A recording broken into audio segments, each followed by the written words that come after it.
Today, I have a curious little story for you. A story of a group of men who, after serving overseas, returned home to find their town ruled over by a corrupt government.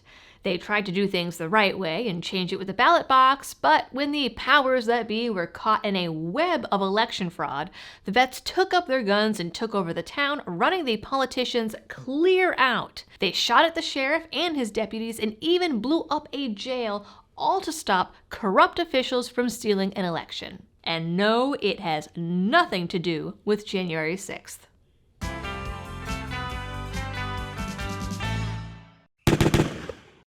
Hello everyone and welcome back to the channel. I am officially back from my vacation that was half friends and family visit and half confirming how glad I am to have escaped Massachusetts. In light of the mind-numbing 2-day drive, today's video is brought to you by Blackout Coffee Company. Blackout is a small batch roaster based in sunny Florida, founded on traditional values and a love of the Second Amendment. Their partner roasts benefit your favorite gun rights groups directly, and their Coffee for Warriors program allows you to send coffee to troops overseas. To check them out and help support the channel, go to blackoutcoffee.com/libertydoll. When veterans of World War II returned home to McMinn County, Tennessee, none were surprised to find that many of these same politicians from before the war were still running the place. A local political machine had been suspected of running the county and committing election fraud since 1936. After fighting in Europe and the Pacific for 4 years, World War II veterans were looking forward to heading home and having a drink or 3 or 5 to celebrate. But when the corrupt city government began to crack down on the hardened veterans, as well as the local citizens with repeated excessive fines and arrests, the GIs fought again, this time on their home turf. They violently ousted the local regime and ran the sheriff and his cronies clear out of town, never to return, true 1776 style. The government of McMinn County was run by an entrenched political machine that had controlled much of Tennessee politics since the early 1930s. In McMinn County, that machine was run by Paul Cantrell, aka Darth Cantrell, the elected sheriff. He was shielded by Memphis Mayor Ed Boss Crump, and for 10 years, he ran that county like he was a feudal lord. Officials were known to stuff ballot boxes with pre-marked ballots. Votes for Cantrell were often made by people too young to vote or residents who were suspiciously dead. Schools were crumbling and the local economy had ground to a halt. One of the most abusive and corrupt laws in the county at that time gave the sheriff's office a fee for every person it arrested, incarcerated, and released, whether they were guilty or not. So you can imagine there were a lot of arrests so the people in charge could fill their pockets. In fact, with a fee of $16 per citation, arrests went into the triple digits every weekend, with deputies often stopping buses traveling through the county and charging every sleeping passenger with public drunkenness just to make a buck. During Cantrell's tenure, the sheriff's office collected over $300,000 in these fees, which, if adjusted for inflation, would be around $5 million. Local bar owners pointed out a few prominent patrons for the cops to avoid, but otherwise, pretty much everyone else got hassled. At the start of World War II, Cantrell took a small stint as a U.S. Senator and had Pat Mansfield take over the position of sheriff. Mansfield was even worse than Cantrell. Not only did he keep up Cantrell's illegal brothels and gambling houses and his false arrests, but he also suppressed the local newspaper and handpicked the staff for the county schools. Luckily, if you can call it that, Mansfield's term lasted only 2 years when Cantrell decided he wanted to return as sheriff, while Mansfield was slated to take over his Senate seat. The running theory is that Cantrell just made more money as a sheriff than he did as a legislator. By early 1946, the vets and townspeople were tired of what they saw as corrupt practices by Paul Cantrell and his lackeys. The vets started their own nonpartisan political party, promising reform and a fraud-free election. They had candidates for 5 offices, but the focus of the contest was really the race for sheriff between Paul Cantrell and Knox Henry, a veteran of North Africa.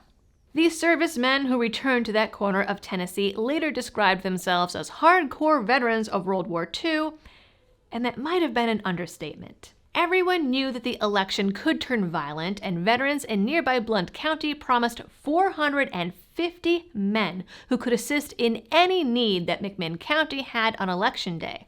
In response, Cantrell hired 200 special deputies from outside the county to guard polling places. What happened next would go down as the Battle of Athens or the McMinn County War. By Election Day 1946, things began to reach a boiling point.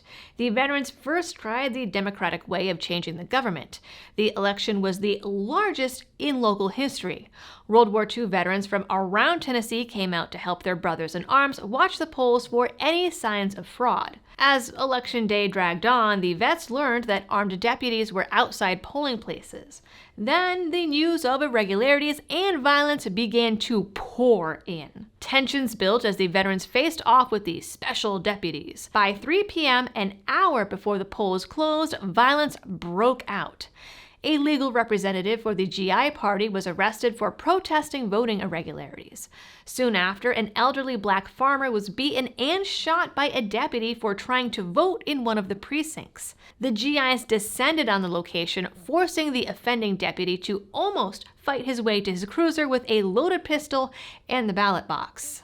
Deputies arrived at the GI Party headquarters to make arrests for the incidents, but were beaten and taken captive. At another precinct, GIs got into a fist fight with deputies when the police openly allowed ineligible voters and paid people to vote. Those GIs were arrested and taken to the jail. The fight soon became for control of the ballot boxes themselves, and the sheriff's forces were set to declare victory as the sun set. Despite the GI Party's best efforts, Cantrell was able to fill most of the ballot boxes with the purchased votes and get them to the jail, ensuring he would win the election.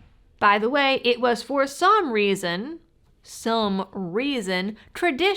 that the sheriff would count the ballots himself at the jail. The corrupt sheriff who had been lording over this county for 10 years. While the sheriff and his lackeys counted the votes in the jail, the veterans were getting angry.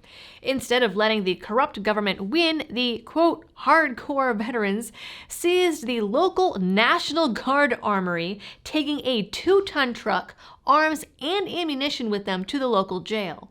An hours-long gunfight took place, but failed to oust the sheriff and his men. So the veterans set siege to the jail, firing on deputies that were outside the jail when they arrived. One deputy fell wounded into the building while another crawled under a car after he was hit in the leg. But Cantrell and others were safely locked behind the brick walls of the jail. The veterans decided that they needed to get through before other police or even the National Guard arrived. And the National Guard was called. Molotov cocktails proved ineffective, but at 2:30 in the morning, someone arrived with dynamite. At about the same time, an ambulance arrived and the veterans let it through, assuming that it was there for the wounded. In reality, Paul Cantrell and one of his men escaped in it. A few minutes later, the vets started throwing their dynamite. The first bundle was used to blow up a deputy's cruiser, flipping it over. Then 3 more bundles were thrown. One landed on the porch roof, one under another car, and one against the jail wall. The nearly simultaneously explosions destroyed the wall and car and threw the jail porch right off its foundation. The deputies in the jail, as well as some hiding out in the courthouse, surrendered immediately. Then the veterans were forced to protect the deputies as local townspeople attempted to kill them. At least one deputy had his throat slit and another of Cantrell's men was shot in the jaw. But they did their duty and the veterans established a patrol to help keep the peace. To prevent a counterattack by Cantrell, the vets placed machine guns at all of the approaches to Athens, where the jail and courthouse were located. The rest of the incident played out without violence. The GIs were able to recover several ballot boxes that hadn't been tampered with, counted the votes, and were able to legally and ethically declare the GI candidates as the winners. Knox took over as sheriff on August 4th, 1946, and future elections dismantled what was left of Cantrell's machine.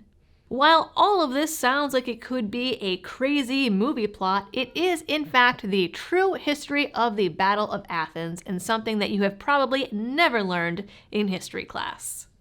That is it for yet another installment in my series of videos about Second Amendment history. If you would like to catch more of these videos or current events in the Second Amendment landscape, make sure to subscribe and ring that notification bell if you haven't already. Please also like and share this video, drop a comment down below for the algorithm, and as always, thanks for tuning in and happy shooting.